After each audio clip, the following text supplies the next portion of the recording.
We'll guide you through how to create a Dropbox account. If you find this helpful, consider subscribing and liking the video. First, go to the Dropbox website using your preferred web browser. In the top right corner, you'll see the Sign Up button. Click it to begin creating your account. You'll need to fill in your first and last name, your email address, and then create a strong password.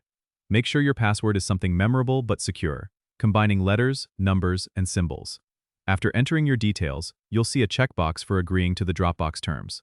Make sure to read through the terms if you like, then check the box to agree. Once you've filled everything out, click the blue Create an Account button. Next, Dropbox might prompt you to take a quick tour or download the app. You can choose to do this later by clicking the Skip or Not Now option, depending on what's displayed. You'll then receive a verification email at the address you used to sign up. Head over to your email inbox and look for an email from Dropbox. Open it and click the Verify Your Email link. This step is crucial as it confirms your account and ensures you can recover your password if needed. After verifying your email, your Dropbox account is ready to use. You can now start uploading and organizing files, sharing folders with friends, and more. Take your time to explore the interface and get familiar with all the features Dropbox offers. Don't forget to subscribe and comment if this helped you out.